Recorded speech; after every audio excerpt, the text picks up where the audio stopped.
So thank you so much to everybody and the citizens of Ashland. Welcome to the Ashland Planning Board meeting of May 27th, 2021. Here right now it is 7:20 and we are calling the meeting to order. Just as business, I'm going to read some of the agenda notes into the record. In accordance with the requirements of the open meeting law, please be advised that this meeting is being recorded and broadcasted on WACA, Ashland Community Access. The town of Ashland, in response to the COVID-19 coronavirus, is currently following the guidance from the Ashland Board of Health, Massachusetts Department of Public Health, and the CDC regarding the virus and steps communities can take to prevent the spread. In accordance with the governor's order suspending certain provisions of the open meeting law, general law, chapter 30A, section 20, the public meetings are being conducted remotely.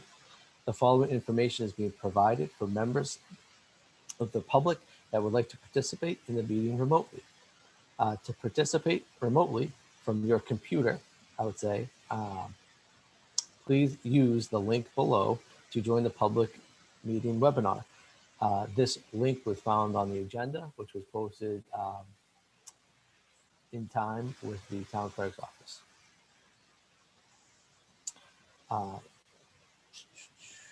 Excuse me. If prompted, please enter the meeting ID 865-1264-6250. The passcode to this meeting is 541553. From a telephone dial, the meeting, another way to access this meeting is number 1-646-876-9923 and enter the meeting ID 865-1264-6250. The passcode by dial telephone is 541553. If you are not registered with Zoom, you may be asked to use your name and email address. Note, no participant ID is needed. Please press pound when asked. Telephone users may dial *9 to request to speak after joining the meeting. The computer app user may also use the raise hand feature to request to speak. So at this point, I would like to call the meeting to order. We have one number agenda item on our meeting tonight, and that is the public hearing for 0 Independence Lane site plan review. In accordance, the Ashland Planning Board will hold a public hearing on Thursday, May 27th, 2021 at 7:15 via Zoom video conference. The link is then shared. To hear the petition of the town of Ashland requesting site plan review for chapter 40A, section 6 of the Massachusetts Zoning Act, and chapter 282, section 9.4, site plan review of the Ashland bylaws. The applicant is proposing to construct a municipal facility, in parentheses, a water booster station, close parentheses, that will serve the Independence Lane neighborhood in the town of Ashland by supplying needed increased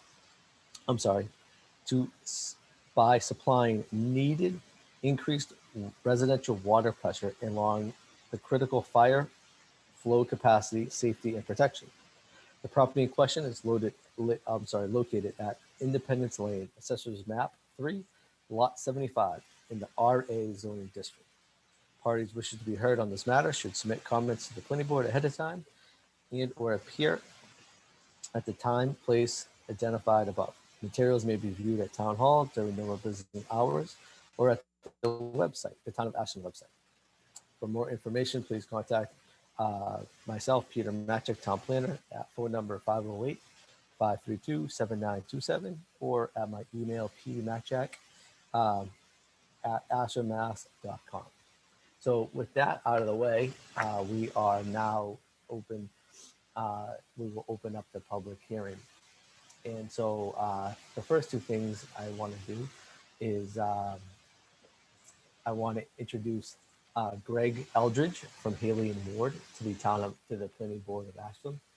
Greg Eldridge is from Haley and Ward, and Greg has been our municipal water and sewer consultant for the better part of 25 years. And so Greg knows the water system of the town of Ashland inside and out, and is a valued resource. Second, I want to introduce Doug Small, our DPW director, to the meeting. And Doug and Greg have been working a long time on this booster pump Independence Way, I would say, siting for a long, long time. So the first thing I want to do before we kind of get going and before I hand the baton off to Greg and Doug to kind of talk about the nuts and bolts of this is I just want to introduce the project and kind of what is what's been going on and a little bit of the backstory. And so through the research and long before I arrived in the town of Ashland, the town has pinpointed the site, which is now known as Robert Hill Way, which the town just developed and finished the completion of a 64 unit, 62 plus friendly 40B in partnership with EA Fish, who is a development company. So going back, the town owned this property, and I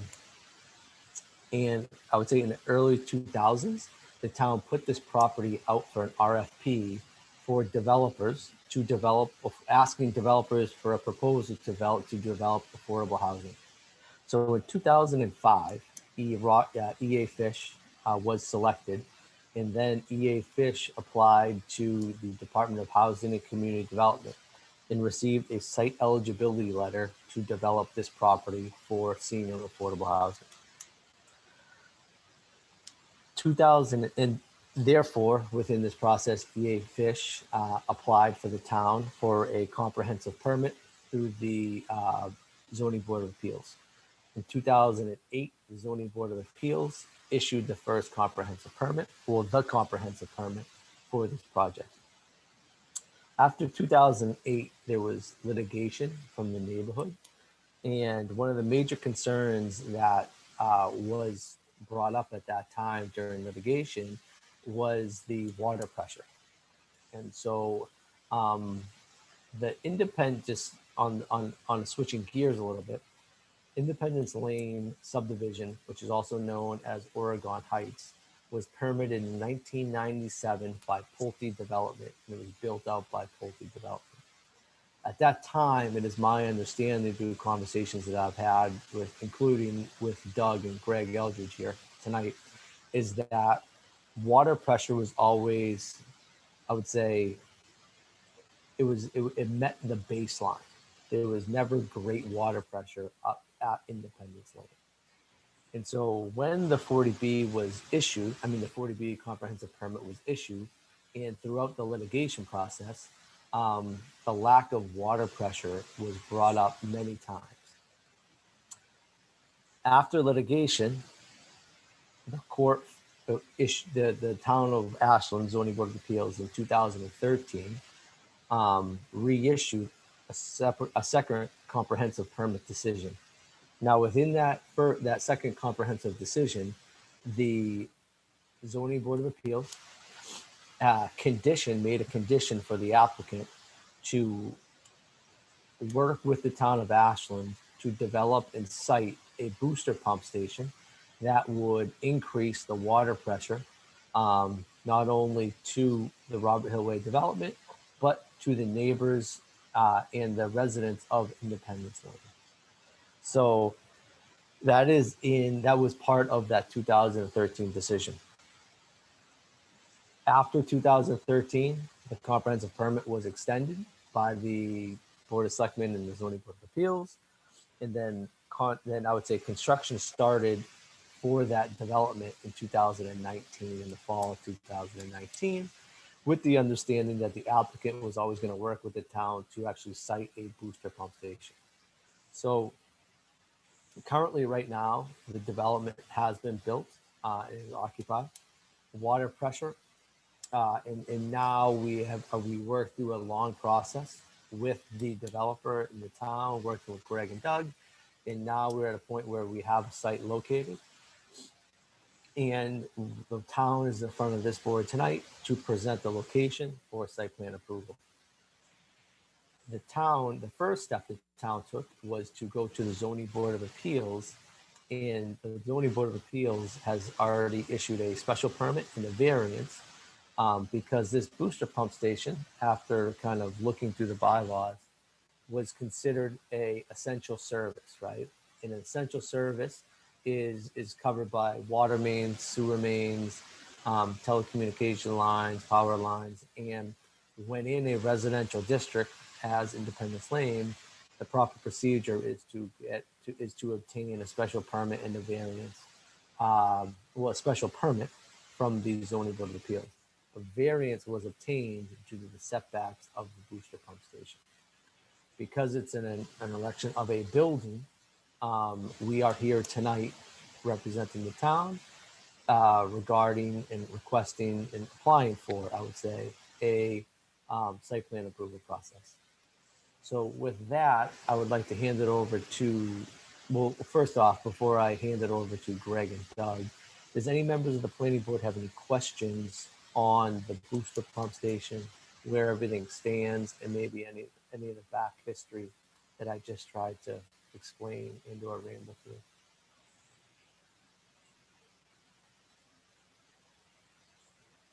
No? Okay. I'm the new kid on the block. I do have a few questions, but No. did we want, are you seeking sort of background questions at this point or actual questions about the site plan? Nope. Anything. If you have questions about the background of how we got here, please feel free. And I think it's just, I want to open it up right now and just to say. Sure. So my questions, and if it's more appropriate to delve into it later on, that's fine. I read in one of the documents that there was a May 6, 2021 letter from Haley Ward describing some of the aesthetic concerns and how those were addressed, the solutions. I think that would be helpful to hear kind of what the concerns were and how those were addressed. Sure. That was my first question. Okay. Well, first off, a little bit more of a background.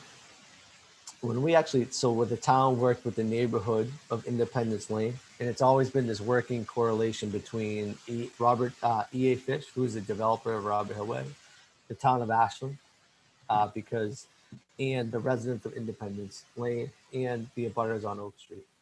So when this actually was cited, well, first off, when the particular spot that the town and Haley and Ward kind of landed on was actually a piece of open space, which is actually was owned and is still owned by the Homeowners Association of Independence Lane.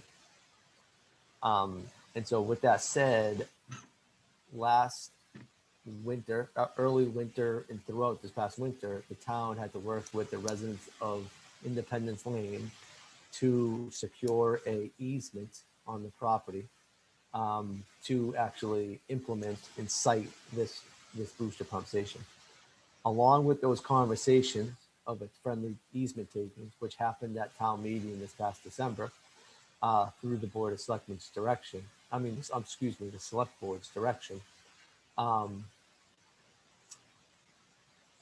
of the major concerns was from the residents of Independence Lane was that the town was aesthetics, right? And so Haley and Ward, obviously working for our consultant, submitted a letter and tried to cover that point, is that the residents of Independence Lane and the abutters of Oak Street were very concerned about what the aesthetics of the finished product were going to be, right? And so with that said, that letter, which Greg can explain a little bit deeper, is that the town put it in writing and made it part of the zoning board appeals decision.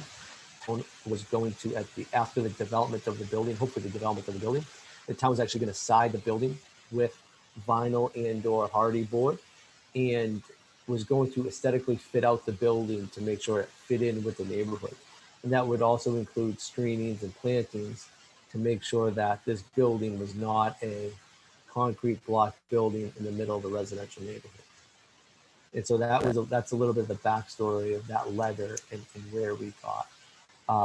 As part of that, I would say that the zoning board of appeals made it part of their, made a condition within both the variance and the special permit, which were granted, that the town was responsible to side the building to make sure it aesthetically fit in with the neighborhood along Independence Way.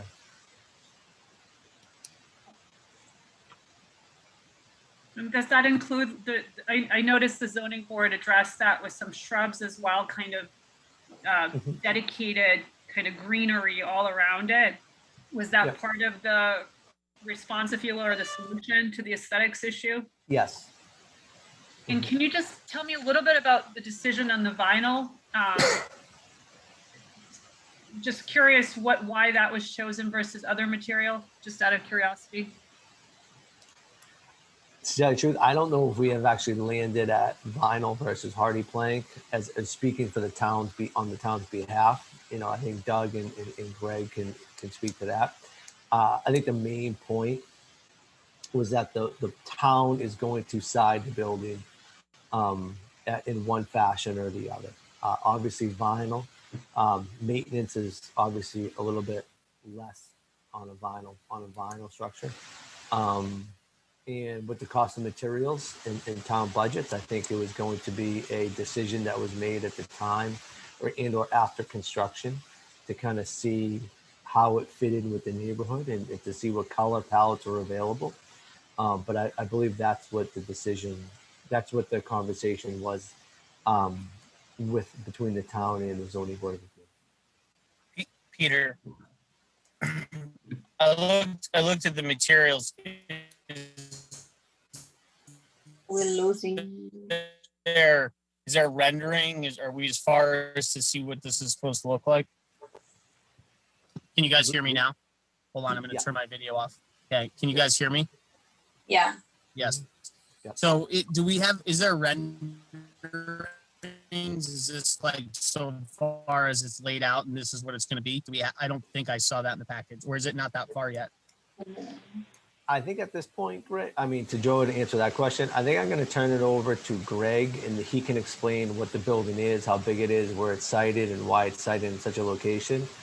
And then he can talk a little bit about, you know, where, and Doug and Greg can talk a little bit about where we are at this point with the construction of the building before I kind of jump to that point. Peter, just one more question. Yep. I'm sure this question has been asked before, but I just wanted to check. So this pump that's going to be, it's going to only impact the water flow in Independence Lane, not Wine Street or Rubertone Lane. Like those water supplies won't be impacted by this pump, right? Like we're trying to increase the pressure in Independence Lane, but impact the pressure in Wine and Rubertone Lane. By any chance now? I'm going to let Greg and Doug answer that question. I just don't know where those water mains up there lie. Right, that's what I don't know if it's a loop system or not through Independence. I assume it is, and it may increase the pressure to Vine Street or along Vine Street. But I'm going to let Greg and Doug answer that kind of technical question. Yeah. Okay. So, Greg, do you just want to kind of, you know, maybe introduce yourself and explain, you know, maybe how we got to this point and where we've come from, I would say. Sure. Good evening. Greg Eldridge from Haley Ward Engineers. As Peter said, I've been doing consulting work for the town of Ashland for over 25 years. We started working on this back, I think, in 2013 when we did a peer review on the water for the development, which is now called the Ledges. So back at that time, we did some analysis on the water system on Independence Lane, and the town had received some water pressure complaints. Certain times of the day, they'd have low water pressure in the existing houses, mostly on top of the hill. So we were hired to sort of evaluate the system out there. We put on some pressure gauges to monitor pressure on hydrants at the top of the hill in over several days. And we determined that, yes, under certain conditions, especially early in the morning, the pressure would drop below the allowable pressure of 30 PSI. You know, this would happen routinely during the summer, most likely occurring when irrigation systems were going on at early times in the morning. So at that point, the peer review for the development turned into how can we resolve the water pressure issue on Independence Lane while feeding that new development that was planned.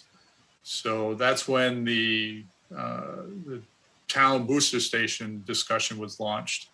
And subsequent to that, we also did a site analysis to look at potential sites for the booster station.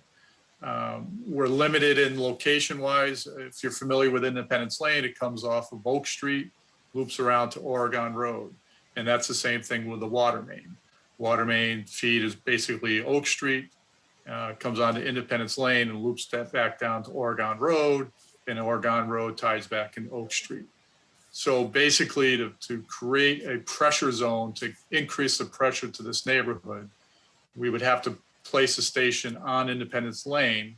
And so we had limited locations either at the Oak Street end or the Oregon Road end.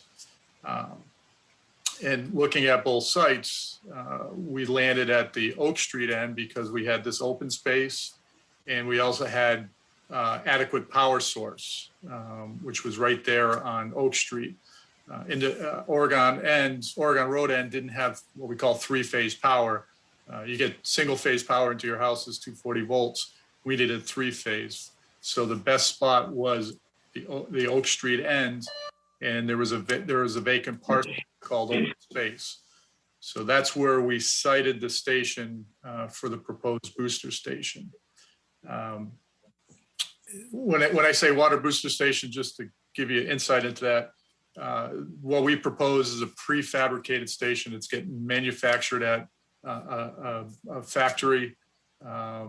Inside that station will be 3 water pumps for general use, and then 1 large high rate pump for high demands, which typically are fire flows. The pumps are controlled by pressure, and there's a hydropneumatic tank in there, which is basically air and water with a diaphragm to sort of maintain pressure under low flow conditions. So as people are using water, the pumps are turned on and increase pressure to maintain a certain pressure. To allow this system to work, we would have to close the water main off on the Oregon end of Independence Lane. So we create what you call a closed system. Our feed would be Oak Street. It would feed into the booster station, and the booster station would boost the water pressure in Independence Lane. So at the Oregon Road end, the water main will be closed there. I think I heard something about Vine Street. This will not increase pressure on Oregon Road or Vine, and it won't decrease pressure either. Okay. So I guess that's sort of the backbones of the station. As far as what the station is going to be at the site, we made basically a small footprint, as small as we could. I believe it's around 715 square feet is the impervious area. There's 2 structures. One is the booster station. That station is just over 20 feet long by 9'8" wide. And then next to that will be an emergency power generator, which is required to provide power under power outages.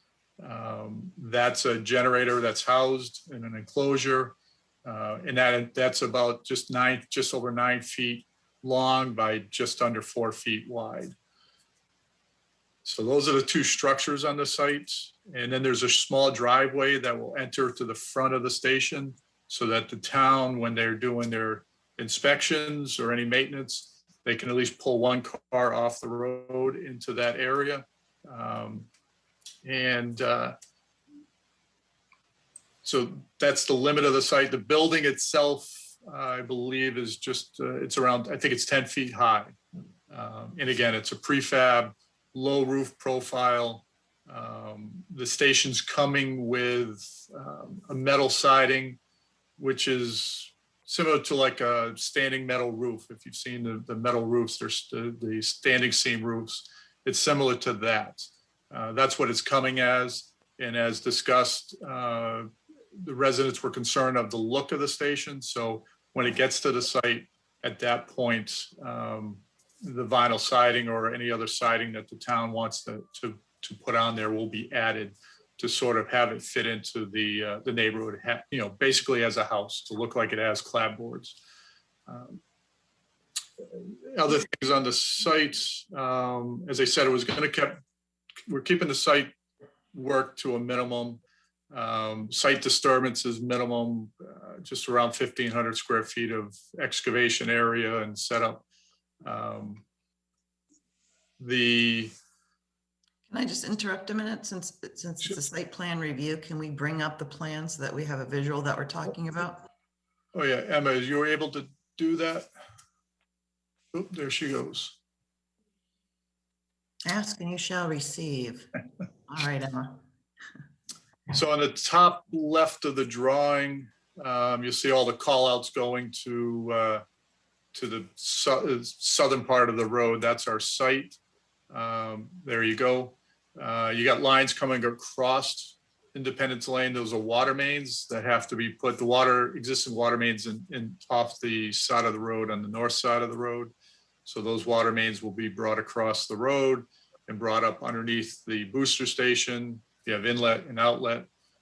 We got gas coming to the site for the generator, natural gas. And then the underground electric is coming hopefully from that manhole. You'll see the E there. Will be underground power coming up to the building. And then, as I said, we're trying to minimize the site disturbance here. Just to the southwest of the station, you'll see the detention pond there. We're staying out of that area. The detention pond is not a wetland area, is not considered a wetland, but we're staying out of that area, staying on the uphill slope, above the uphill slope of that. To the right of the station, you'll see the row of trees. That's actually a little berm that's 6-7 feet high. That sort of provides a natural buffer to house 244 there on the right. And he has several trees, different style trees on top of that berm that will sort of give him some natural blind to the site. And then when we get the station out there, we met with that resident at the site and we said, we can get the station in there and see what we can add to that berm. And then heading to the south is the location where we're going to add some of these shrubs that we were talking about, because heading south, it gets to residents down, I believe, on Whippoorwill, so they can see through there. So we will add just a few shrubs along that back side to sort of provide a natural blind. So just to review where we're at already in the special permit process, the conditions already talk about that the applicant is going to install shrubs along the south and east side, and that residents can have some input onto the locations and possibly the types that are going in there. I assume especially that that nearby house. That we have vinyl siding going on, or perhaps some other kind of siding, but for sure vinyl. And who in this application is the applicant? Is that the town, Peter? Or is that? That's the town of Ashland. Yes. Okay. Mm-hmm. So, Yep. so the town of Ashland, and that's DPW? Yes, the application is, I believe, it's actually signed by Doug Small, who's here, representing the DPW. So things in that regard, in terms of the exact placement of the shrubbery, in terms of the color of the vinyl siding or other materials, those things will be dealt with between the residents and DPW. And I would also include the town manager's office, Michael Herbert and Doug, and I know myself, we've met with the residents on the site, and I'm sure at that proper time, we'll probably set up another meeting with the residents to kind of go over shrubs and color and of the siding, I would say. So, this has been a team effort, I would say. So, Peter, can you review in terms of the planning board purview, like what exactly is our purview in the site review process today, just so that everyone on the board understands what we're looking for in particular? We're mostly looking for access to the site, where is the building located, making sure that there's enough, there's enough parking for the truck that's, the DPW truck that's going to come here. Those are the main issues. This is kind of a smaller site plan review. Typically for a site plan review process, as you know, we look at anything from parking, sidewalks, site distances, calculating the parking requirements regarding how big that building actually is, right? Those are the typical elements of a full site plan review. This is a little bit different because it is it's a standalone building. Yeah, it's municipal. It's a pump station, right? It's not manned. However, once a day, the pump station is checked and readings are taken. But for the most part, those are the elements that we're looking for to make sure that the building is located in a safe, acceptable manner, that the sight lines are not prohibitive of the traffic that's crossing Independence Lane, that the sidewalk is re-implemented and to make sure that is safe and it's handicap accessible. Those are the main elements of the planning board's review tonight. And then also I think it's it's of the purview of the planning board to if desired by the planning board to add in very similar conditions and or mirror image the zoning board of appeals finding that the town shall be held to the standard of adding siding and the town should be held to the standard of adding shrubbery to make sure that this building blends in with the neighborhood, I would say. But those are the main, I would say, points of review, I would say, about the planning board. And Peter, just so I just want to make sure I'm looking at the right bylaw for Ashland. Is it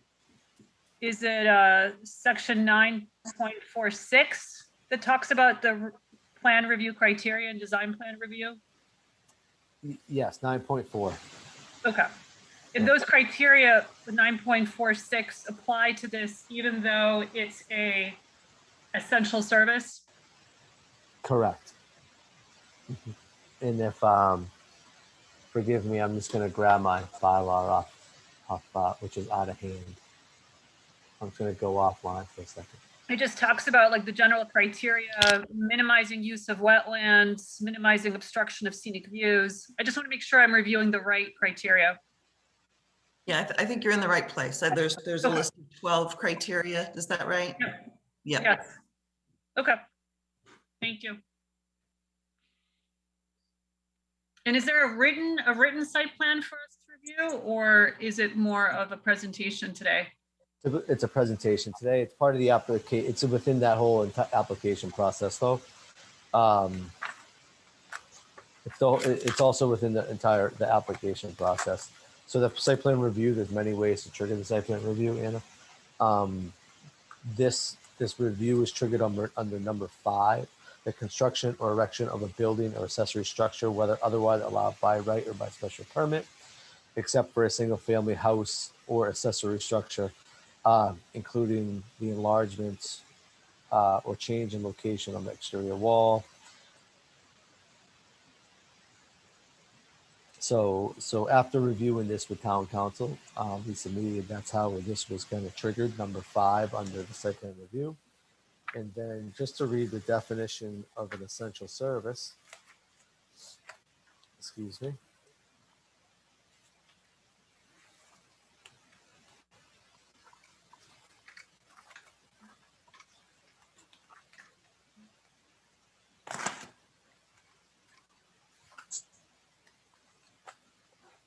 So an essential service, just for everyone's information is a service provided by a public service corporation or by a government agency through the erection, construction, alteration, or maintenance of a gas, electrical, steam, or water transmission or distribution system and collection, communications, supply, or disposal system, whether underground or overhead, but not including wireless communication facilities, which would fall under Town of Ashland wireless communication bylaw.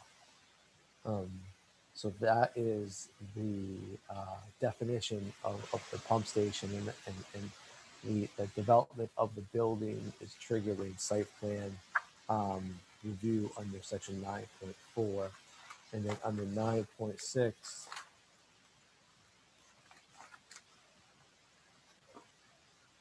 The criteria as the follows,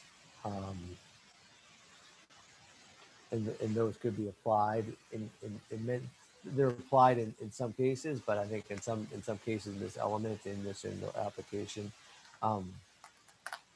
most of them, but a few of them may not apply. And when you're talking about a larger site, the development of a mixed use building and or site plan approval of a housing complex or something. Some of these, yes, do apply, but for a building of this nature and an application of this nature, some of them do not apply, I would say.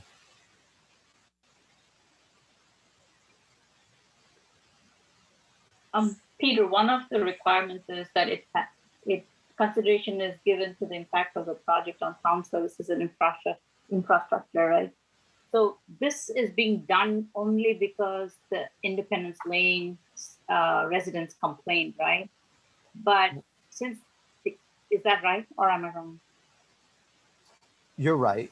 They did a couple more things. They litigated against this 40B. Okay. But I would also say it was a measurement. It's always been a measurement regarding water pressure. And okay. So the measurement has always been right on the line of, okay. Has always gone back and forth. And it's been I would say a question of acceptable or non-acceptable, I would say. Yeah. And this booster pump is going to lift that level to an acceptable level for the residents of Independence. Peter, did we do the test for all the neighboring roads, like the neighboring neighborhoods too, to see if the pressure is also on a borderline there too? I'm just saying if we weighed in the possibility of improving those neighborhoods too by installing this infrastructure where the town's taking responsibility for it, whether we checked and considered if it was beneficial for the other neighborhoods too. I'm assuming no, right? Because Greg, would just not to pawn the question off, but would you? Sure. I think Greg would have the better. Yeah. So did we check the other neighborhoods to see if they have the same issue? And did we ever consider seeing if this could be extended to those neighborhoods too, so that by building up one infrastructure, we made sure it was beneficial to the other neighborhoods too? Yeah. So as part of this project, we had to we have a computer model that simulates the water system. So we simulated pressures in the system and flows to confirm some of the things that we designed here. So the booster station was sized by using that computer model, which also analyzes pressure around the area with and without the booster pump running. But in this area, we didn't have any other low pressure concerns. Okay. Don't think the town had any complaints of low pressure beyond this, Oregon Road or Vine. It's the hill. It's the high point of this hill. Elevation is the key here. Okay. Yeah, I just wanted to make sure that once the Independence Lane structure goes up, that we don't hear from the neighboring neighborhoods, oh, our pressure is low. I just wanted to check. Yeah. Okay. And Greg, other than that particular neighbor who's sort of right there, can you kind of describe for us that general area, sort of what's there? What does it look like All right, so as you come in off of Oak Street here, on the right, you see it's riprap. It's a pretty high wall of riprap. Right. Yes? Sorry. Could we just do a Google? Could we just do a Google Maps? Like, Yeah. could we throw? If you throw that up, I've looked at that image on my phone while we were talking about it, and it'll save you a little.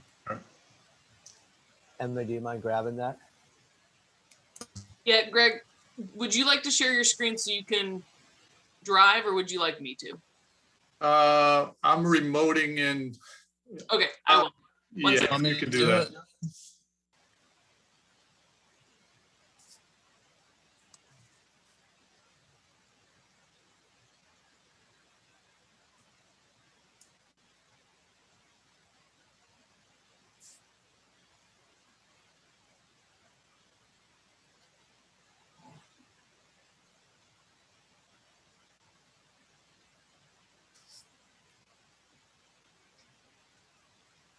Okay. So I believe, can everyone see the Google map?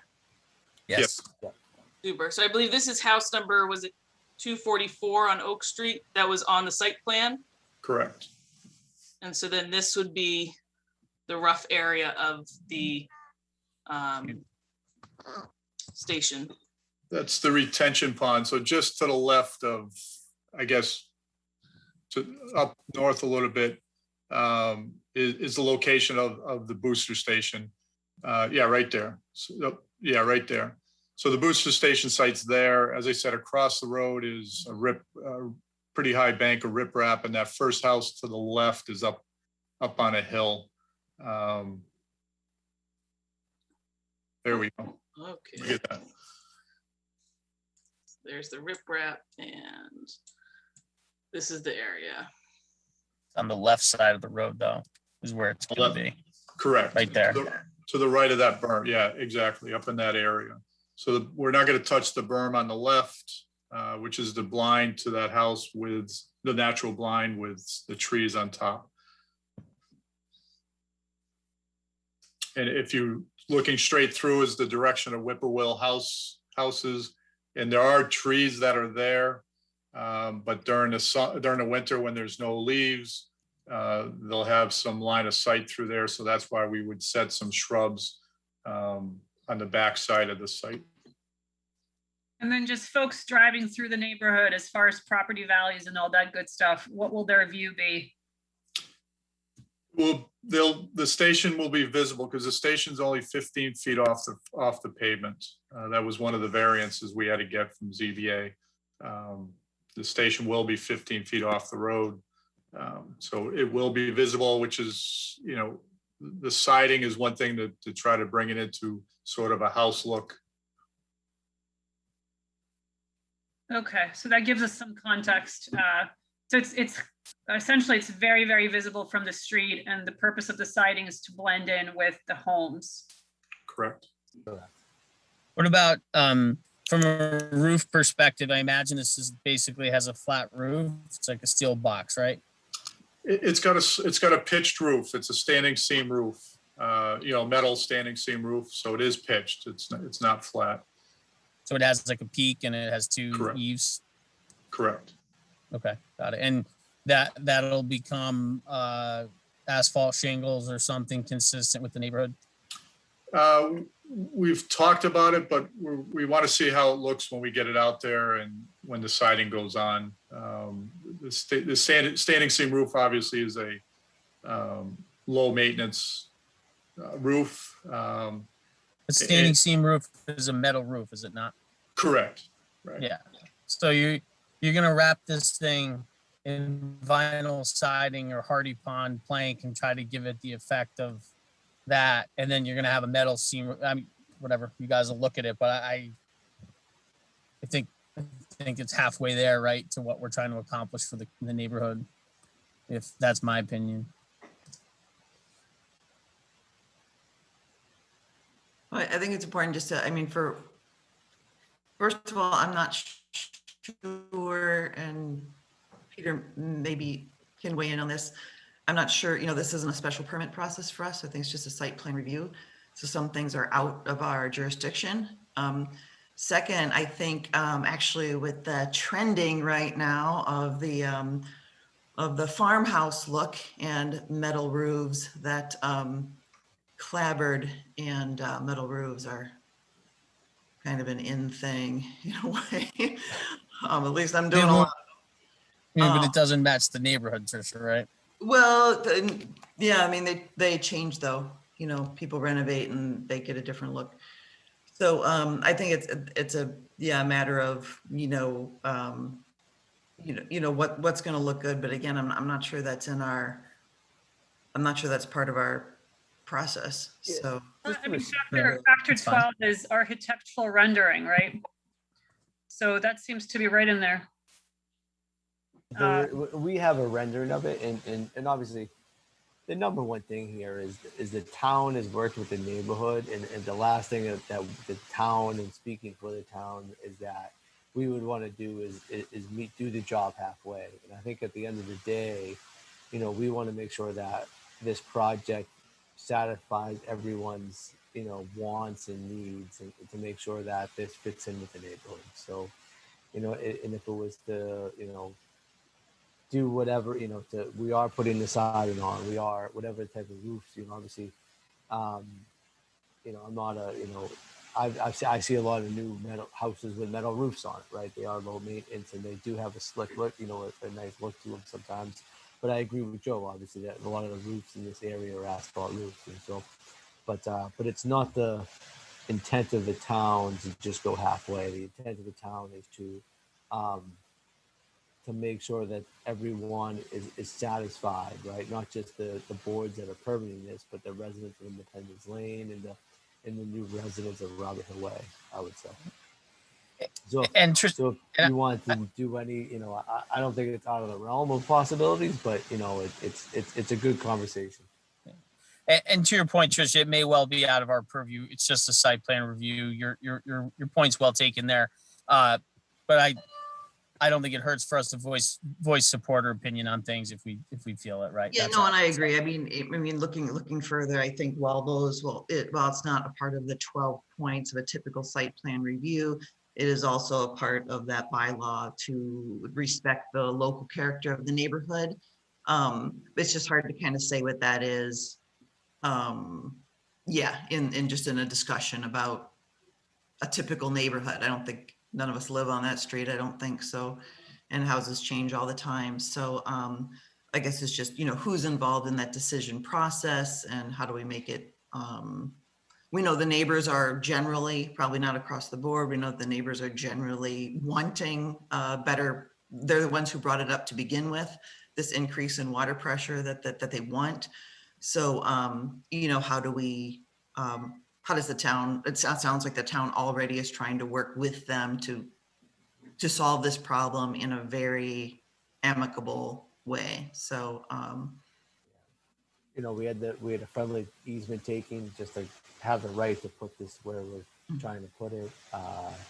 You know, then on top of it, you know, I've been out in the field with Doug and Greg at least twice, you know, to go through the layout and to meet with the neighbors and to talk to them. And I know our town manager, Michael Herbert, has had multiple conversations with the abutters and the residents to make sure that this is done correctly and is not done incorrectly, I would say.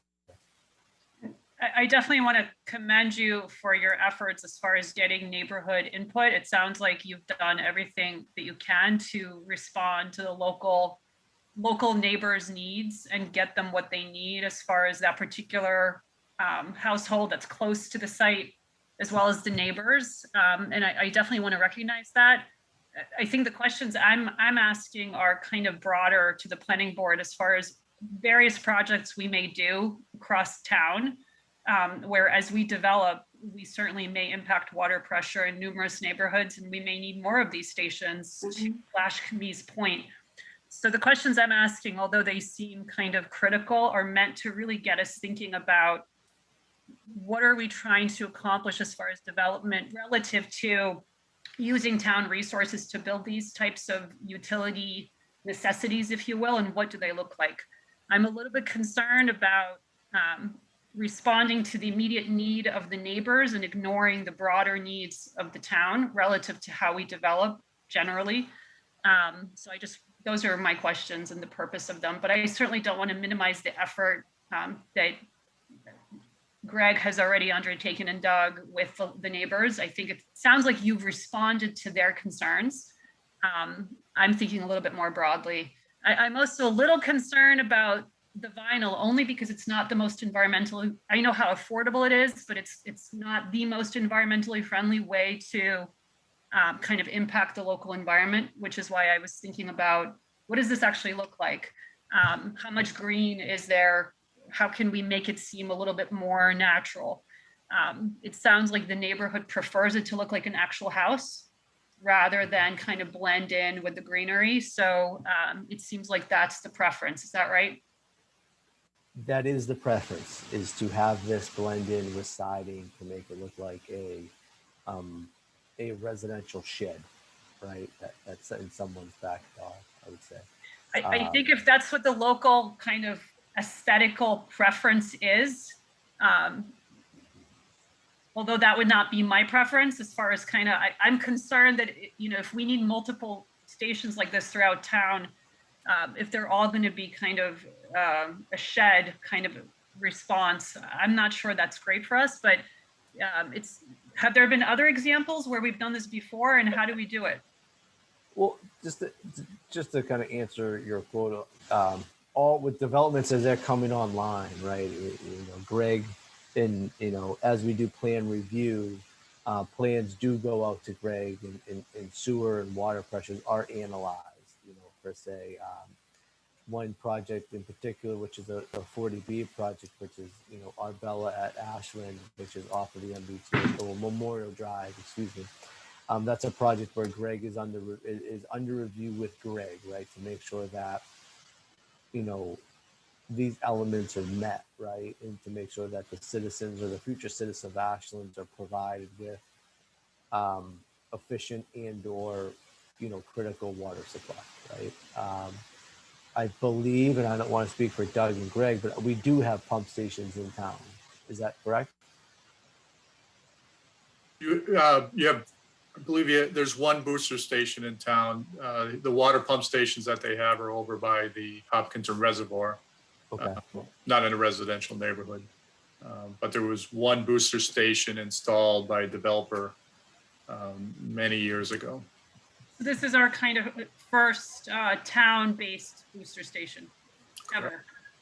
So to me, this is important because it sets a precedent of how we do it, right? So this one neighborhood preference may not be how we want to do it in every neighborhood where we build as a town, right? So that's kind of where my questions are. I'm trying to figure out if this is the first time ever that we're doing it, we're creating a precedent, a strong one, as to what this is going to look like for our town. And it seems like the preference is vinyl and looks like a shed or a home that fits the aesthetic of the neighborhood. Well, I think you have to look at, I think the precedent that hopefully that's being set is that the town and first of all, the arrangement with the developer and the town working with the residents of that particular neighborhood of what they would like to see every day as much as possible, given that they want the water pressure and this thing isn't arriving on site as a palace, right? And what can be done with it. So I think the precedent is about working with the residents that requested this help with their water pressure. And I don't think there's a precedent being set that from now on we do vinyl and metal roofs. I think the precedent is we'll work with the neighborhood and find something that fits for that particular neighborhood.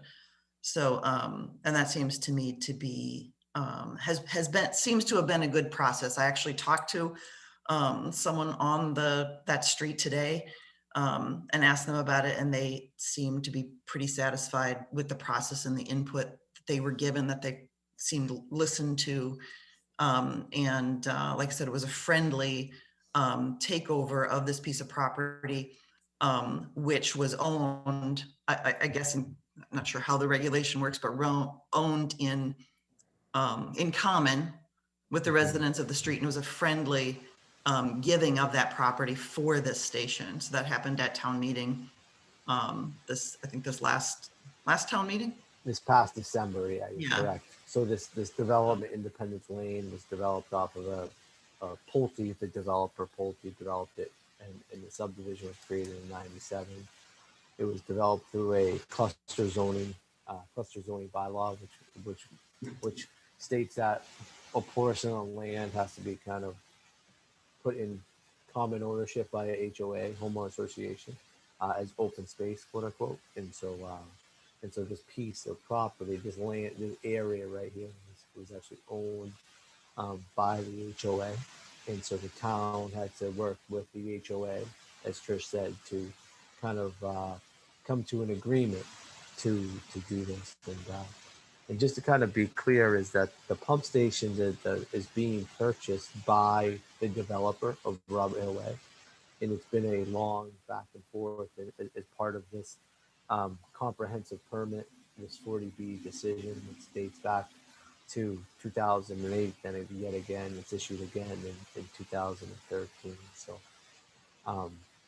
that is just some of the facts Peter, that I want to put in. Who owns the maintenance of the pump? It's town equipment now. It's going so to the be town owns owned. Correct. It's going to be owned by the town. Yep. It's going to be gifted to the town.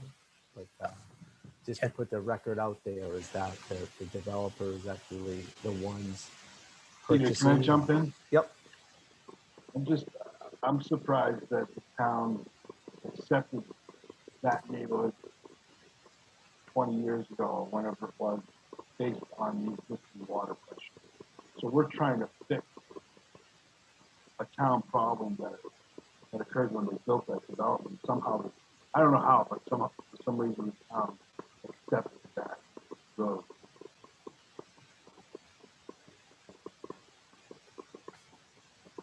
And I think what I heard Doug say is that the town created a problem and we need to fix it. Is that right, Doug? Yeah. Yeah. Well, Anna, the developer created a problem, right? Good. Yeah. Yeah. Yeah. And No, I definitely agree with Doug's statement. I'm in no way against that conclusion. Yeah, if I can just reiterate what Peter was saying, is this isn't a typical project for a town to undertake. If the town was undertaking a booster station project, it would be a totally different design process and input from residents and planning board. But this was a 40B with limited funds. And this is the point we could get at while solving an existing problem that Doug was talking about and utilizing funds from that development. That's very helpful. Thank you.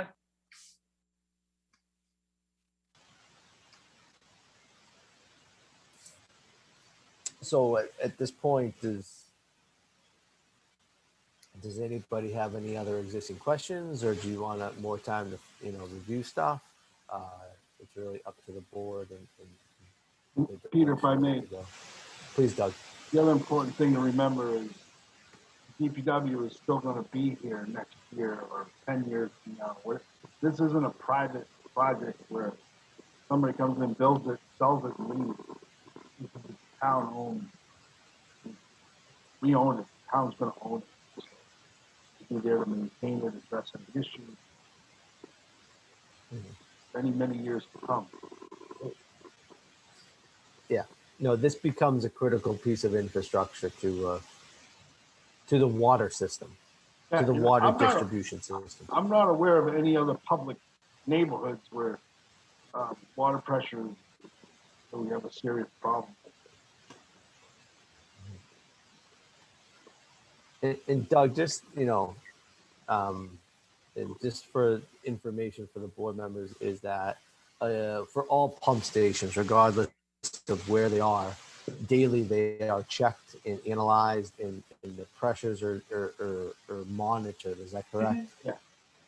Yeah, they're all tied into what's called the SCADA system, and it's you know, we look at that daily. There are alarms plugged into it that'll alert us if the pressures are low, or, you know, if we lose power, things like that. One other thing that was mentioned on that letter, the May 6th letter, was the noise. So we'll be exercising the generator once a week. It'll be probably sometime between 10 a.m. and noon time. And so we're going to adjust it accordingly based on the neighbor adjacent to the pump station itself. It'll run for about 15 to 20 minutes during the day. And so noise will not be, shouldn't be a problem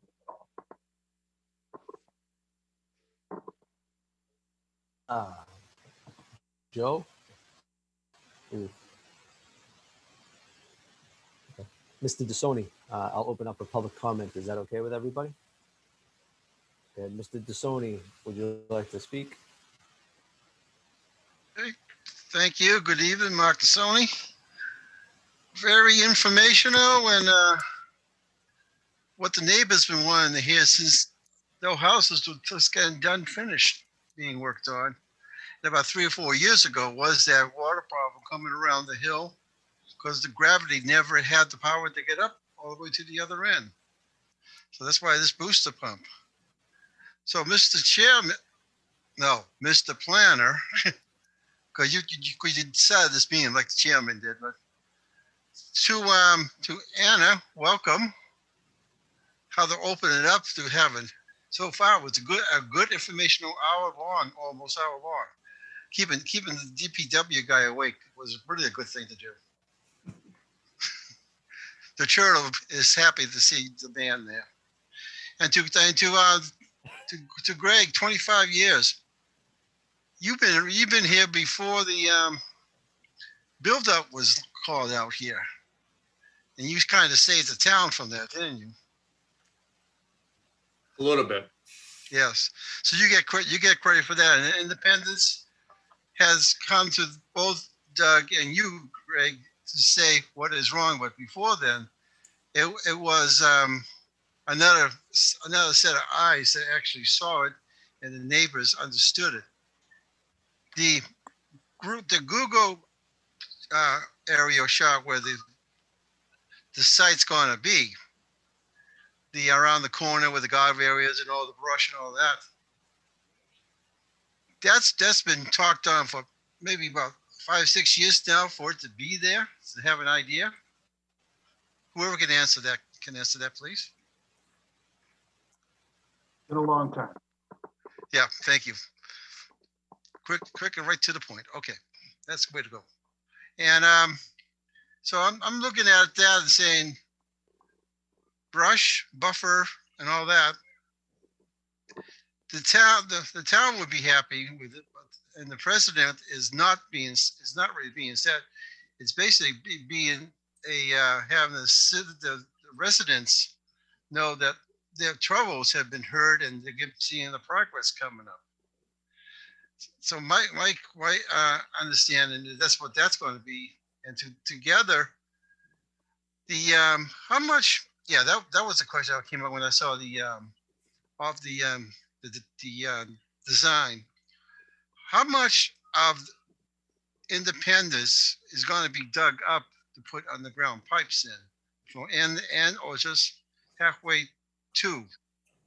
Because the DPW has got to bring up machinery to do that, and then it's going to be tested, the water, the soil and all that stuff. And what part of the, this would be it right here. What size pipes are going to be doing the booster work? That's it. Thank you.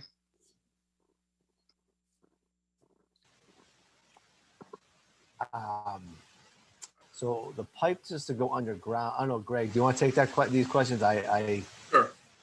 Sure, I can take those. Yeah, so as far as construction for this project, obviously on the site, they'll be digging for the concrete pad for the station to be set on, running across the street because the water main's on the other side of the street, running 2 trenches across the road for the water mains that have to come feed the station. So there'll be trenches coming across the road. It's 8-inch pipe. 8-inch diameter pipe that will be brought in and out of the station. So the extent of the excavation in the road will be the trenches for the water main, the trenches for the power, and the trenches for the trench for the gas line. Everything's on the other side of the road. And all the excavation would be 5.5 feet deep. I think that was all your questions.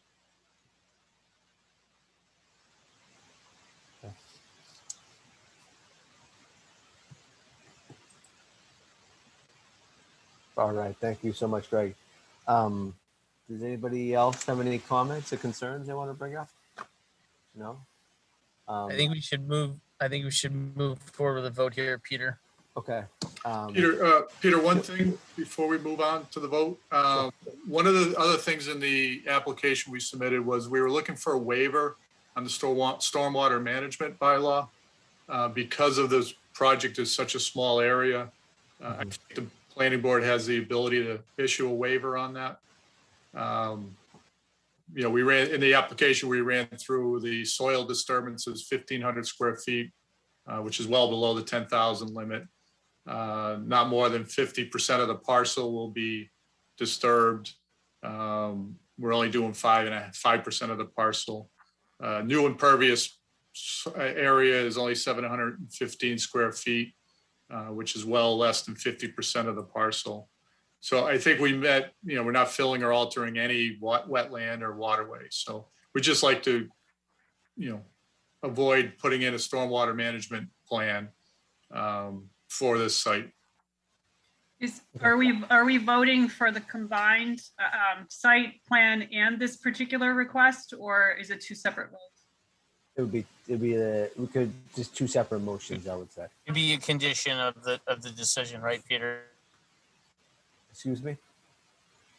It would be a condition of the decision, Peter, correct? Yes, correct. Yep. Can you just restate that condition, like how it would be worded?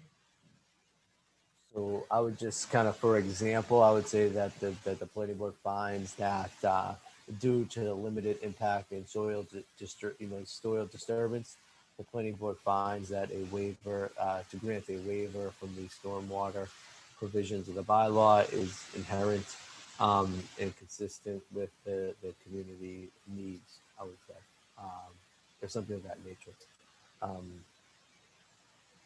You know, I think the number one thing is the motion has to just say that, you know, due to the limited impact and/or scope with limited soil disturbance, that the planning board finds that no stormwater plan is necessary and/or required.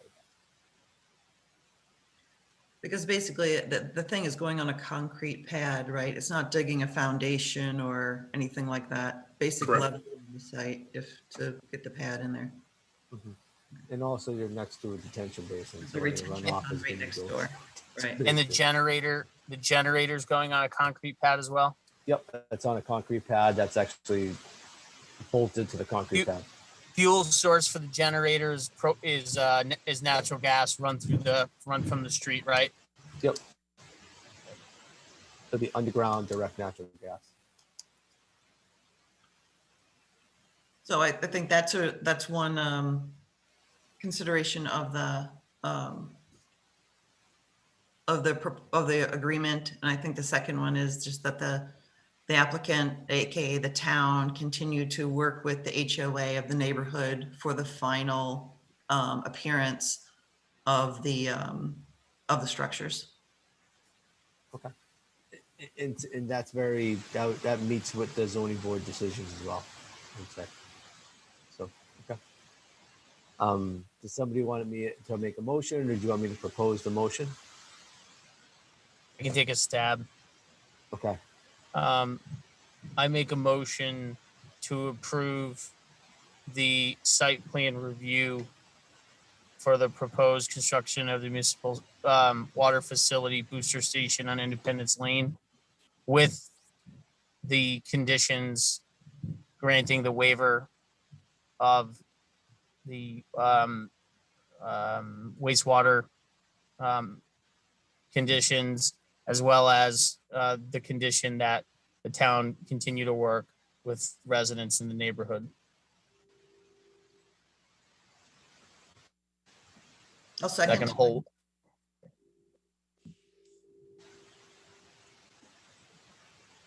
All those in favor? Trisha Kendall, I. Lakshmi Krishnan, I. Deepa Venkatai. Go ahead, Anna. Nitsky, aye. Joe Rubertone, aye. The motion passes 5-0-0.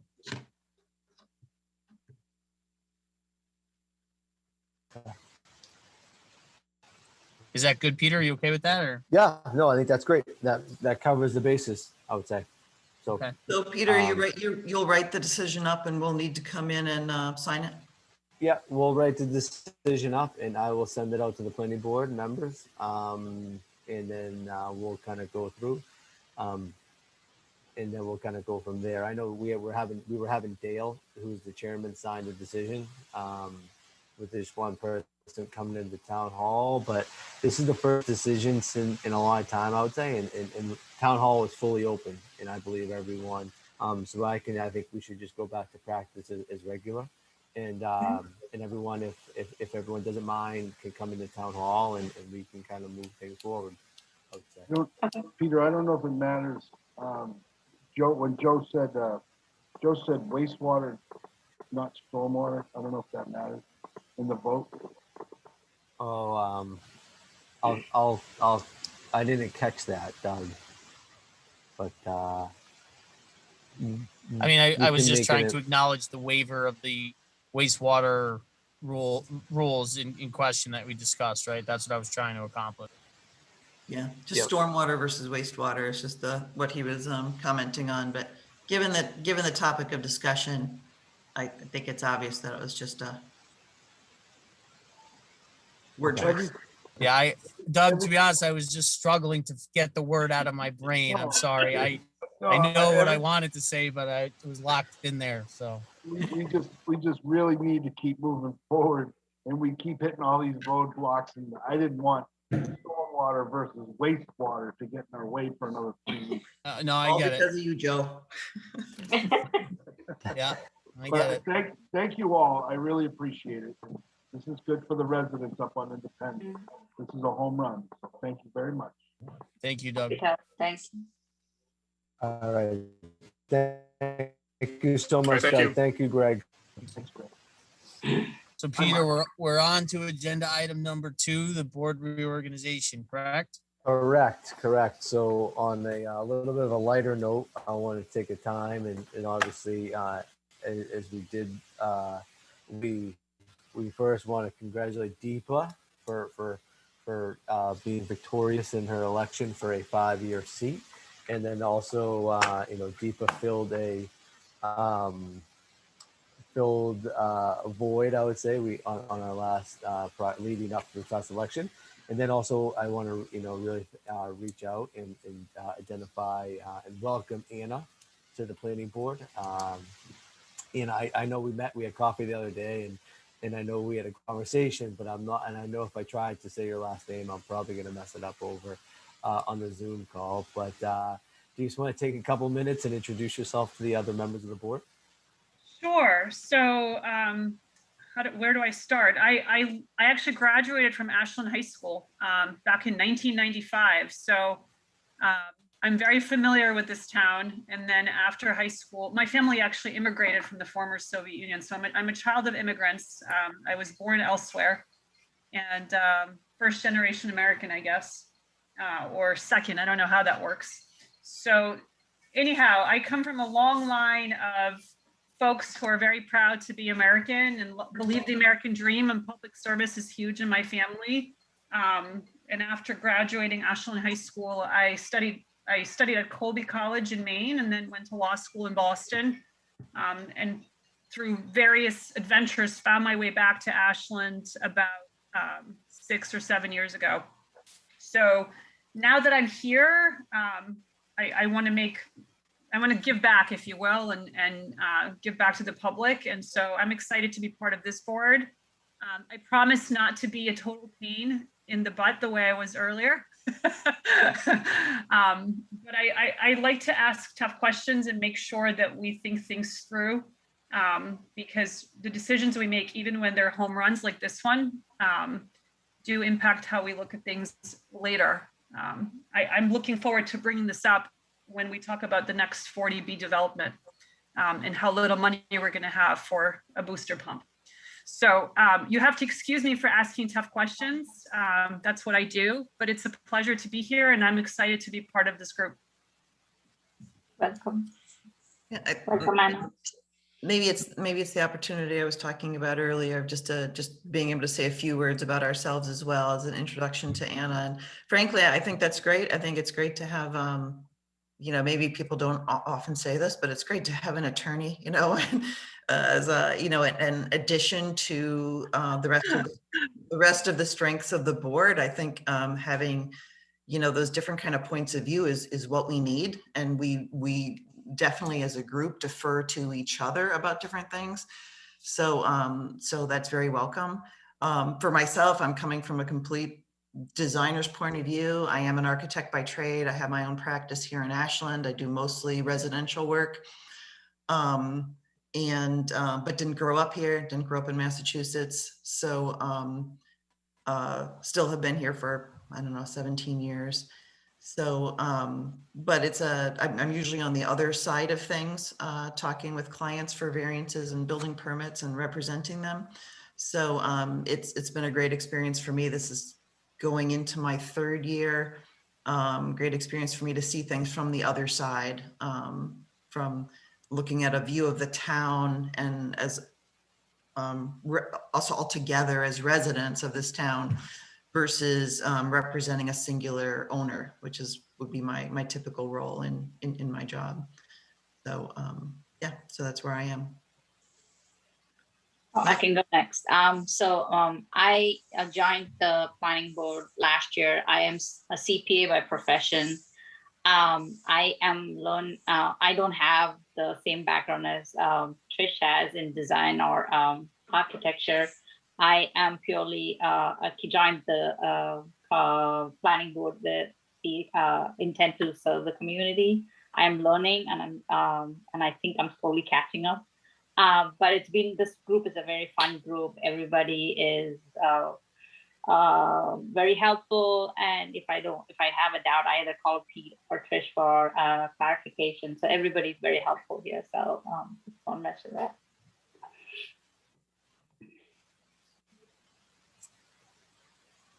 Joe, go for it. Are you sure? All right.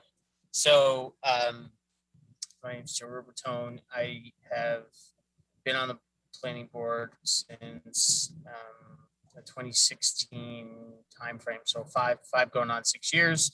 I came to Ashland in 2010. We've since had 3 children. So I have an 8-year-old and 2 5-year-olds.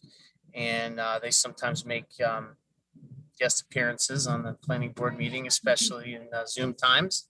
And yeah, so I'm a finance and accounting background. I work in corporate finance, varying a few different companies here in Boston, and so I'm the son of a physical plant director who worked at a university for 40 years and really thought hard about spaces and consistency and how to do things a certain way. So I don't have formal training like some of the other members of the board, but I have some sense of those things and I try to bring that eye to it at times.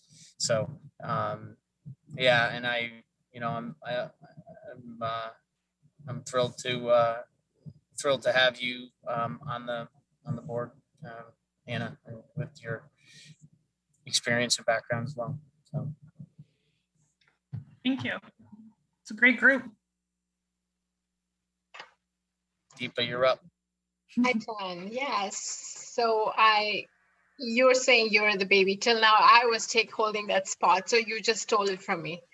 I joined the planning board back in August 2020, filled in a position.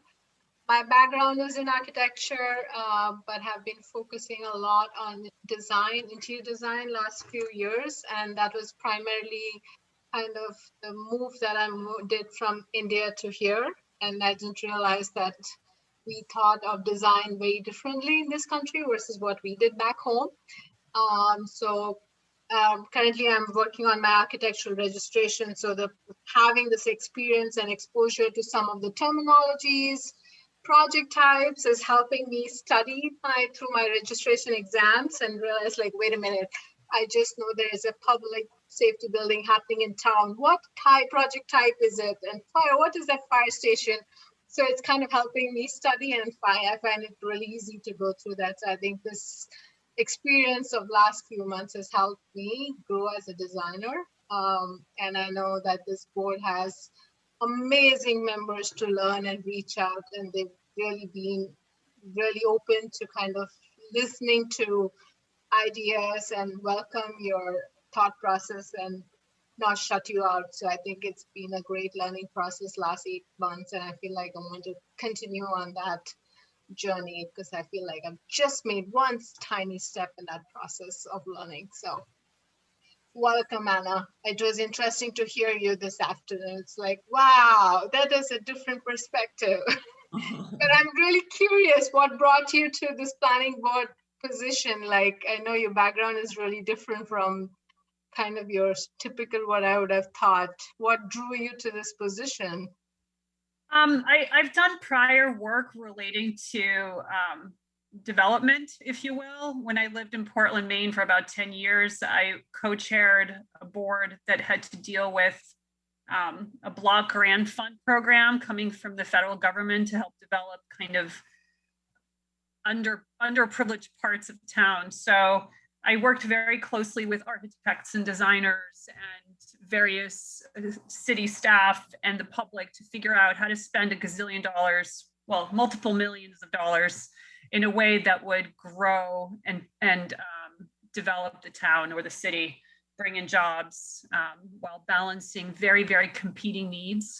So I have, although I don't have direct planning board experience, I have experience on a board dealing with complex, challenging issues that deal with planning and development.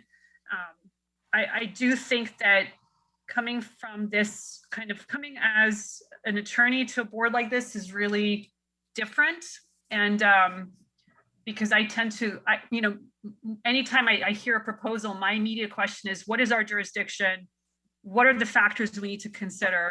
As any presenter talks, I'm instantly asking myself, what are the different factors that they're covering? What are they not covering? Why are they not covering that enough? What are they skipping over? That's just sort of what law school makes you do. And I hope that will be helpful to you guys. And you just need to understand that a lot of the questions I ask are not necessarily what I'm thinking as far as my decision. It's more of forcing all of us to really process what we're doing and not just autopilot approve things because they seem like a good idea. So that's kind of how I look at my role here, to help us make educated decisions through statutory analysis to the best of our ability. I think that's my job as a lawyer. That's what I can do as a public servant, regardless of my own personal views. Awesome. I think that's a very, very welcome skill set that you're going to add strength to this group. So I absolutely have my own views, and the people that voted for me and the people that that put my name on the ballot, so to speak, gave me a strong sense of what they want me to accomplish, and I will do my best to let those voices be heard. But again, my expertise in education is in that kind of factor-based statutory analysis of, what are we actually doing? What is our purpose? What is our role? What factors do we need to consider? What are we missing? What questions do we need to ask to make a proper statutory regulatory decision? So that, God forbid, the town gets sued, we've done our job. So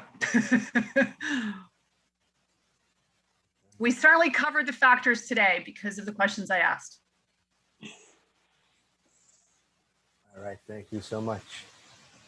Mr. DeSoni, would you like to introduce yourself to the board for a third time? I'll make it real short, but I don't know how sweet it's going to be, but I'll make it short. Anna, welcome. You're about the I'm the third or fourth generation that's been by this board. That has been with new people, and hearing your detailed facts oriented, and then the legal behind it is will maybe help make the codes stronger down the road once you start studying them, because there's a lot of legalese in that and understanding. But your questions that you brought out and how it was, it may be tough, but they are legally bound in what your background is. So understanding the facts, and it's facts is understanding details, and details of fact. They're both in the same sentence, aren't they? Anna. Absolutely. I think we need to figure out in every decision a board makes, there are statutory schemes that allow us to consider certain factors in making our decisions. So yes, it's important for us to figure out those facts as we make an educated decision. Educated decision and formulated, not going back from the past where you came from, but it's now the present to where you are now, and you got to be seeing things that might have been a little different up in Maine, but now it's down here, in a more rural setting. So you might see something a little different, but and legally and factually detail is going to be a little bit different once you see everything out in the open, out in the black and white. So welcome to the board. Hope your stay is a comfortable one. and to the board itself, nothing against Anna, welcome. But town turnout with about 7% of the town, that's what you got to work on real strong, is the perception to the town. Thank you. All right. Thank you, Mark. So, not to prolong this, but I know Emma and I have met everybody. I don't know if we want to go through that process, but I think we kind of need to get rolling here. Get rolling. That's what I'm going with. So the next item is a planning reorganization. As everyone knows, and we just kind of went through, Dale Buchanan, who was the chairman, is not part of the board anymore. And so that position is open as chairman and chair of the board, I would say. The second is, vice chair and then the clerk. Joe Rubertone was the vice chair this previous year. And then I believe, Trish, you were the clerk this past year. And so it's up for discussion. We just have to reorganize, and I would ask someone to step forward to take over the chair responsibilities, which is really kind of working with myself and Emma, maybe a little bit more closely, being in contact with us and a little bit more involved, I would say. But Joe, would you like to say something? I'd like to nominate Trisha Kendall for chairwoman of the board. I think, it's been great to work with you in the time you've been on the board, Trisha. I think you've collectively made us, as a citizen board, a better group of people. I think you have great ideas, tremendous passion, and you're a hard worker, and you know the details, and I think you'd make a great chairperson. So, Joe, can I second that? Yeah, I'd like to second that. Please do. All right. Yeah, I was going to see whether we needed a second. So we'll do. Trisha, would you be willing to accept? Yeah, I will say, be the first one to say that I still have a lot to learn, and it obviously is a team effort here, but with a good team, I am willing to step up and step into that role for this year. Thank you for that, Trisha. Thank you. So let's have a roll call vote to the nomination, which has been seconded. Go ahead. Trisha Kendall, aye. Lakshmi Krishnan, aye. Deepa Venkat, aye. Anna Tesmanitsky, aye. Joe Rubertone, aye. The motion passes 5-0-0. Congratulations, Trisha. right. Peter, would you like to do the vice chair position next? Yeah, so the vice chair position would be next, I would say. Okay. I would like to, this may seem reciprocal, but I would like to make a motion for Joe Rubertone to continue as vice chair. He is the one with the most experience, actually, on our 5-person board, actually. So as a relatively new person myself, stepping into chair, I would really appreciate Joe's greater depth of knowledge in being able to support me in that position. So I would nominate Joe Rubertone for vice chair. I second that. I'd be happy to serve. So we'll do a roll call vote.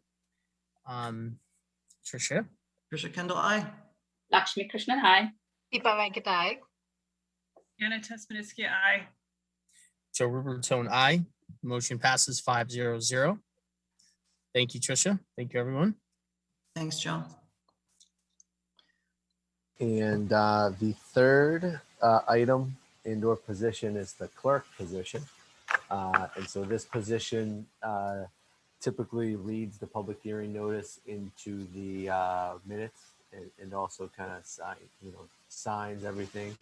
And so would Deepa, Lakshmi, or Anna, would any one of you would be interested in becoming the clerk? So Peter, can you repeat what the role requires? So it's I don't want to say it's limited, but typically the clerk, because we all sign everything, it's kind of, I don't want to say monotonous, but typically the clerk is usually the one that reads the public hearing notices for each project into the public hearing, into the public record. Okay. That typically what is, what the clerk has done on past previous boards that I've kind of been part of, I would say. Okay. Yeah, it's funny because we haven't really done that on the planning board. Yeah, that's what I was thinking. That's why I didn't. Yeah, at least since I've been on the planning board, but I actually think it would be good to expand the participation, not just for the chair and the vice chair, even though it seems like a small thing, but for someone to have that kind of down, to be able to read clearly what the public notice is, I think would be nice to have another voice out there as well. I wholeheartedly agree. I think it's great. I think we should do it. If everybody's okay, I don't mind volunteering for it. All right. Great. So I'd make a motion to nominate Lakshmi Krishna as the clerk of the planning board. Second. All right, we'll do a roll call vote. Trisha Kendall, aye. Lakshmi Krishnan, aye. Deepa Venkatai. Anna Tesmanitsky, aye. Joe Rubertone, aye. The motion passes 5-0-0. Congrats, Lakshmi. So from the next meeting on, we will be doing the public announcements if there's any that I would have to read that, right? Okay. Yep. So just how I kind of read it into the record today, you just kind of write it right down the agenda, I would say. I think it would be great to understand if what's written on the piece of paper is exactly what has to be read, or, given that you're reading off these Zoom call addresses, which makes no sense, and it actually dilutes, I think, the understanding of the notice. Mm-hmm. So it'd be interesting to know that beforehand, what exactly needs to be read. For the Zoom, yep. No, I agree. Okay. And just for Anna, that we do, this is just really from since we started on Zoom, how we do the voting. It goes faster. Everyone kind of knows. Different boards do it different ways. Sometimes the boards read off the name and someone they just say aye or nay or whatever, but it obviously doesn't happen that way when we hopefully will be meeting in person soon instead of Yeah, and just to speak to that note, I think everyone has kind of watched TV the last couple of days, and the Governor Baker obviously repealed everything, and as of Saturday at midnight, we go back to the state opens up. One item that he did talk about, and there was legislation moving forward with, was extending the public meetings. The road, I believe it was September 1st. I don't have any other information on just besides that. I do not know what other boards and committees in the town of Ashland are going to do in June, July, August. However, as more information comes out about meeting in public or meeting via Zoom, I will kind of get information out to the board. I just kind of wanted to hit that note before we move any further as kind of a segue into the next piece. And then kind of go from there. But typically we do meet in person in town hall on the second floor. And I don't believe Deeper has done that in that. Neither have I. Lakshmi, you haven't actually been in a public meeting with everybody. Being on Zoom, so that's why I wanted to mention to Anna, like either before I haven't had the experience of going to live meetings, and we missed out on that opportunity and the learning experience. Yeah. It is. Out of the 5 people now on our board, 2 of us have sat in a live meeting. 3/5 of the board has never sat in the room we meet in. Yeah, I know. 2021, folks, Yes. All right. Since we're gearing up on 9 o'clock here, do we want to move forward and do the minutes? It's good. Yeah, I think I already gave Emma my correction. I wasn't there for the meeting, but apparently I voted for the South Street. You're good. Sometimes that happens, Lakshmi. I was so passionate about it. I took the time off from my vacation to call it. Yeah. We're there. We'll take care of that. Anybody else?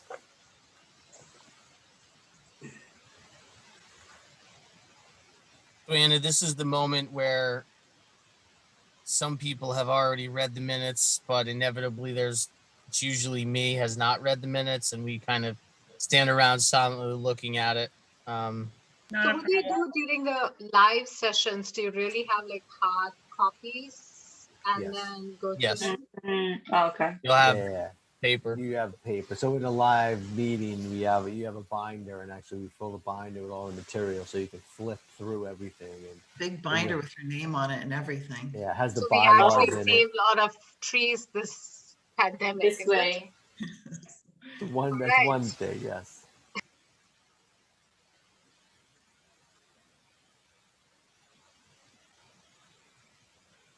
And just to add, if anyone ever wants physical copies of the case materials, we can always have those available for pickup in the planning department before the meetings.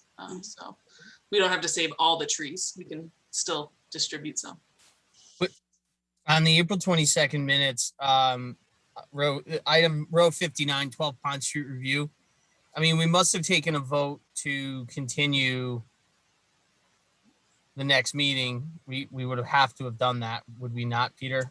No, so we approved the doors, right? And then we were gonna wait for the applicant to get back to us, and so we did. It's not an open. But Peter, public. this is April 20.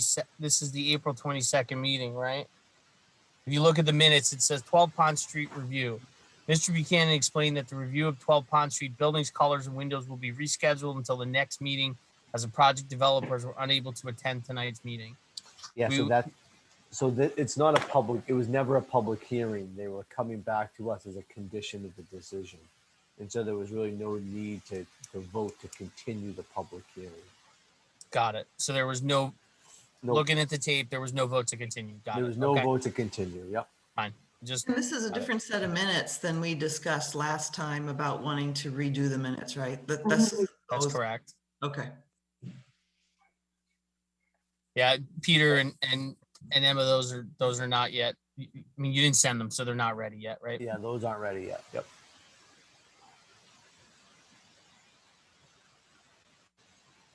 And Lakshmi just highlighted for the 28th South, right? We were on the floor. I wasn't there. Okay.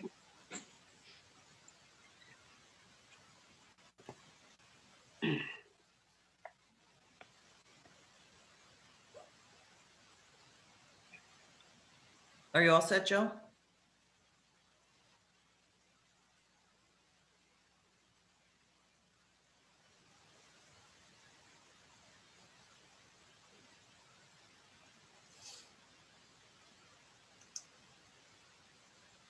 I'm good.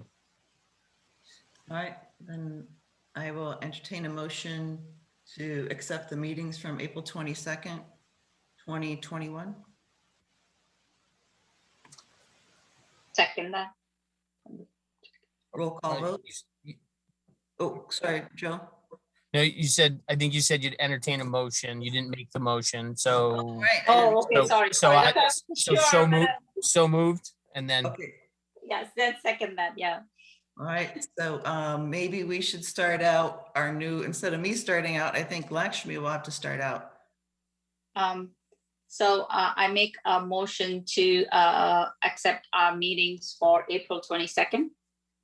No, I mean, we're ready to take the roll call vote, and usually okay. I start, but that seems a little Okay. odd, so I think we should start.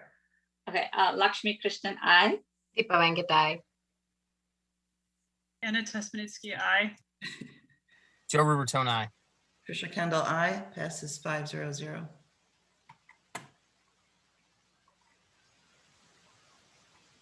Quick point of order. New chairperson. Anna cannot vote because she was not there. Oh, good point. Yeah. I think she can't, I think, He can. I thought we determined she can vote. Okay. Okay. So if you would like to change your vote, you, I will stick with my original vote. okay. All right. Thank you It's so true much. because you can go back and look at that and watch the televised version of the meeting. All right. I'm just going to jump in. Thank you so much. I'm going to jump into the administrative matters in the future meetings. We are coming up on the summertime, and I know everyone goes on vacation. And so the June schedule, we typically have 2 meetings via month. Anna is usually the second and fourth Thursday of the month. We typically roll, just schedule them every month. So June is going to be the 10th and the 24th. Please note that June 12th is going to be town meeting, which is going to happen at 10 o'clock a.m. on a Saturday. And I believe the location is in planning for the location in other elements of indoors versus outdoors is still not nailed down yet, but the town manager's office is working on that. And if it is nailed down yet, I just do not know yet to share with you, the board members.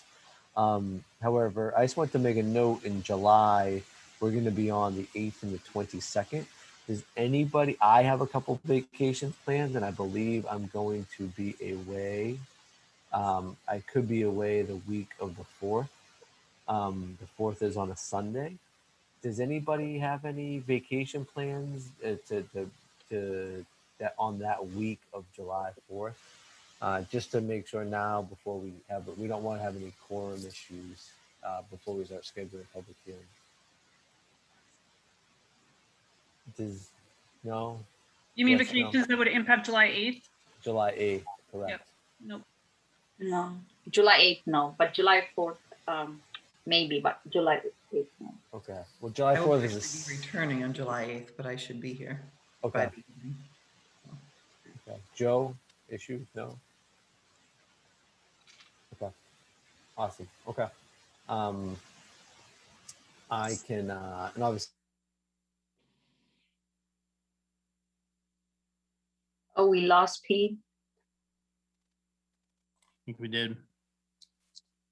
Peter, you're frozen if you can hear us.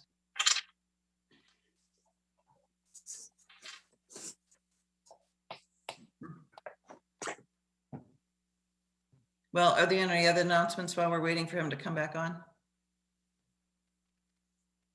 I can say that the next, the first meeting in June, we'll have 2 public hearings, 1 site plan review and 1 scenic road bylaw. And looking ahead to August as well, the meetings will be on the, oh, he just left. Okay, the meetings will be on the 12th and the 26th. So again, if anyone just already knows of any meetings you'll be missing, just shoot Peter and I an email so we can, be proactive about any quorum issues.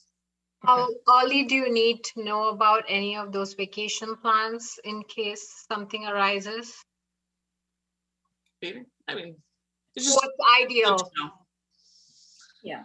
I mean, we'll be advertising, like for August, we start advertising, posting legal notices in like mid-July. So, Okay.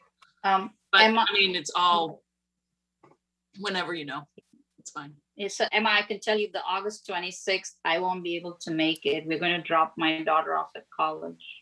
Okay, super. So why don't we send in emails if anyone else has information about vacation time, and Emma can coordinate it. Peter, did you wrap up what you wanted to say? Emma kind of continued it for August. Yeah, no, thank you, Emma. I lost internet connection, so. And is there anything else we need to take care of at this time? No, I think the biggest thing is, we finished 2 big projects. We have the zoning stuff, which is all set up to go in front of town meeting. And after meeting last week jointly with the select board, where Emma and I are putting together a 1-page memorandum concerning the overview of the zoning bylaws, which we have a draft of, and that will be going out. And then the other thing is on Monday, the town sent the housing production plan into the state for their review and certification. So that was done. And those were 2 huge, fairly large projects that Emma and I have been working on. So I would say playing catch up, cleaning up, just old, cleaning up some old stuff, and just try to, put town meeting, get to town meeting and see where we go, and keep everything juggled and in the air, I would say. Still working on Village of the Americas Phase 7. Still researching that and hopefully putting out a memorandum sometime prior to any application. So that is the big element that's happening right now and that I'm trying to prepare for, I would say. All right. But with that, I think we can. I am all set, and I thank you so much for coming to the meeting tonight. All right. Oh, Joe, do you have? I was just gonna say thank you. You were just waiting. All right. In that case, I will entertain a motion to adjourn. So moved. Second.